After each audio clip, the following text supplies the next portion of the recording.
నమస్తే 99 టీవీ రణక్షేత్రానికి స్వాగతం. ఇవాళ ఏలూరు పార్లమెంట్ సెగ్మెంట్లో ఉన్న పోలవరం నియోజకవర్గానికి సంబంధించి డీటెయిల్స్ తెలుసుకుందాం. పోలవరం ఎస్టీ రిజర్వ్డ్ నియోజకవర్గం, మండలాలు పోలవరం, బుట్టాయిగూడెం, జిలుగుమల్లి, కొయ్యలగూడెం, టీ నర్సాపురం, మొత్తం 5 మండలాలు ఈ పోలవరం నియోజకవర్గం పరిధిలో ఉన్నాయి. ఓటర్ల విషయానికి వస్తే పురుషులు 1,22,262 మంది, స్త్రీలు 1,30,384 మంది, మొత్తంగా 2,52,657 మంది ఓటర్లు ఉన్నారు. ఒకసారి పోలవరం ఎస్టీ రిజర్వ్డ్ నియోజకవర్గానికి సంబంధించి రాజకీయ సామాజిక చరిత్రను పరిశీలిద్దాం. 1967 నుంచి ఎస్టీ రిజర్వ్డ్ నియోజకవర్గం ఇది. కాంగ్రెస్ పార్టీ ఇక్కడ 8 సార్లు గెలిచింది, తెలుగుదేశం పార్టీ 5 సార్లు గెలిచింది, వైఎస్ఆర్ కాంగ్రెస్ పార్టీ 2 సార్లు గెలిచిన పరిస్థితి. ఇక్కడ తెల్లం బాలరాజు 4 సార్లు గెలిచి రికార్డు సృష్టించారు. 2 సార్లు గెలిచిన ముడియం లక్ష్మణరావు అండ్ బాడిస దుర్గారావు. ఇక్కడ సామాజిక ముఖ చిత్రాన్ని ఒకసారి పరిశీలిద్దాం. ఇక్కడ యానాదులు ఎక్కువ సంఖ్యలో ఉన్నారు, 16%. ఎస్సీలు కూడా 19%గా ఉన్నారు, అంతకు మించి. కాపులు 12%, కమ్మ 11%, శెట్టి బలిజ 11%, యాదవ 7%, ఇతర కులాలు 24%గా ఉన్నాయి. 2014లో ఇక్కడ ఎటువంటి పోటీ నడిచింది, ఎవరు గెలిచారు, వాటికి సంబంధించి డీటెయిల్స్ తెలుసుకుందాం. 2014 ఎన్నికల ఫలితాలను పరిశీలిస్తే ముడియం శ్రీనివాసరావు ఇక్కడ గెలిచారు తెలుగుదేశం పార్టీ నుంచి. అలాగే తెల్లం బాలరాజు వైఎస్ఆర్ కాంగ్రెస్ పార్టీ నుంచి పోటీ చేసి ఓడిపోయారు. ముడియం శ్రీనివాసరావుకి 83,767 ఓట్లు వచ్చాయి, 51.05%. ఇక తెల్లం బాలరాజు 68,047 ఓట్లు, 41.47%. మెజారిటీ చూసుకుంటే 15,720. ఇక 2019లో పోటీ ఏ రకంగా ఉందో చూద్దాం. 2019లో తెల్లం బాలరాజు గెలిచారు 1,10,000 ఓట్లతో.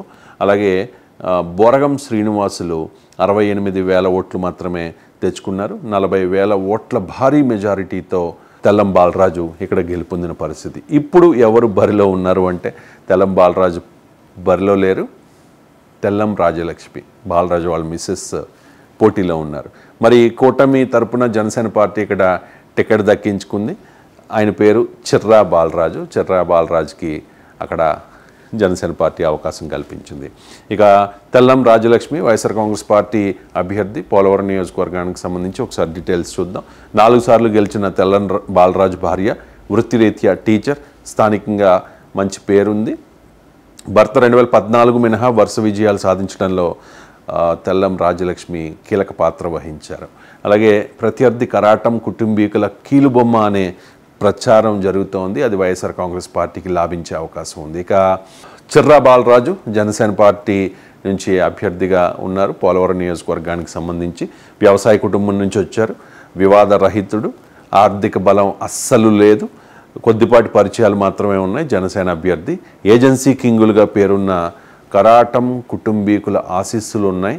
వాళ్ళ కనుసన్నల్లో ఈయన ఉంటారు, వాళ్లే ఇతనికి సీట్ ఇప్పించారు అనే ప్రచారాన్ని చేస్తూ ఉన్నారు వైఎస్ఆర్ కాంగ్రెస్ పార్టీ కార్యకర్తలు. కూటమి అభ్యర్థిగా బల సమీకరణ మీద నమ్మకం పెట్టుకున్నారు.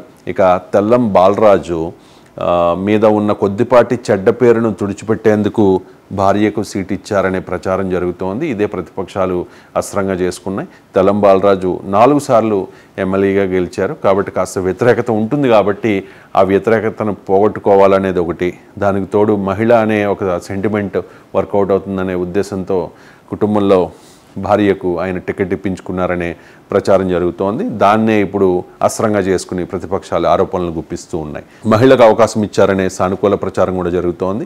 ఇక కరాటం కుటుంబం చేతిలో కీలుబొమ్మ చిర్రా బాలరాజు అనే ప్రచారాన్ని చేస్తూ ఉన్నారు వైఎస్ఆర్ కాంగ్రెస్ పార్టీ నాయకులు. ఒకవేళ చిర్రా బాలరాజుకి అంటే జనసేనకు ఓటేసినా కూడా అంత పెత్తనం అంతా కూడా కరాటం కుటుంబీకుల చేతుల్లోకి వెళ్ళిపోతోంది అనేది వాళ్ళు చేస్తున్న ఎలిగేషన్. అండ్ ప్రభుత్వ సంక్షేమ పథకాలు వైఎస్ఆర్ కాంగ్రెస్ పార్టీకి ప్లస్ పాయింట్ అయ్యే అవకాశం కనిపిస్తోంది. సో జనసేన పార్టీ 21 స్థానాల్లో పోటీ చేస్తోంది. ఆ 21 స్థానాల్లో పోలవరం ఎస్టీ నియోజకవర్గం కూడా ఒకటి. సో చిర్రా బాలరాజు ఖచ్చితంగా గెలుస్తారు అని చెప్పి అందరూ అక్కడ జనసేన శ్రేణులు కూడా ఎక్స్పెక్ట్ చేస్తున్న పరిస్థితి. పవన్ కళ్యాణ్ కూడా అక్కడ ప్రచారం నిర్వహించారు. ఖచ్చితంగా చిర్రా బాలరాజు యువకుడు, సౌమ్యుడు, మంచి పేరున్నవాడు, చిన్న కుటుంబం నుంచి వచ్చాడు, వ్యవసాయ కుటుంబం నుంచి, అతనికి అవకాశం ఇవ్వండి అని చెప్పి తెల్లం బాలరాజు, తెల్లం కుటుంబం మీద కూడా ప్రస్తుతం ఉన్న క్యాండిడేట్ తెల్లం రాజలక్ష్మి మీద కూడా జనసేన నాయకులు చాలా ఆరోపణలు చేస్తున్న పరిస్థితి. ఇక్కడ Telugu Desam party and Janasena party కలుస్తాయా, క్షేత్రస్థాయిలో చిర్రా బాలరాజు విజయం కోసం తెలుగుదేశం పార్టీ క్యాడర్ పనిచేస్తుందా అనేది పెద్ద డౌట్. రీసెంట్గా జరిగిన కొన్ని ఇష్యూస్ నేపథ్యంలో మరికొన్ని గంటల్లో జరగబోయే ఎన్నికల్లో ఇదే ఫ్యాక్టర్గా ఉండబోతోంది. తెలుగుదేశం పార్టీ సంపూర్ణంగా అక్కడ పనిచేస్తే జనసేన పార్టీ అభ్యర్థి కోసం చిర్రా బాలరాజుకి ఎడ్జ్ ఉండే అవకాశం ఉంది. లేకపోతే ఆర్థికంగా బలవంతులు, 4 సార్లు ఎమ్మెల్యేగా పనిచేసిన వ్యక్తి కుటుంబం నుంచి ఆయన భార్య రాజ్యలక్ష్మి పోటీ చేస్తూ ఉన్నారు కాబట్టి వాళ్ళకి ఎడ్జ్ ఉండే అవకాశం ఉంది. మరి చూద్దాం, మరికొన్ని గంటల్లో జరగబోయే ఎన్నికల్లో ఖచ్చితంగా గెలుస్తామనే ధీమాను ప్రతి అభ్యర్థి కూడా వ్యక్తం చేస్తూ ఉన్నారు. ఫలితాలు రావాలంటే జూన్ 4 వరకు వెయిట్ చేయాల్సిందే.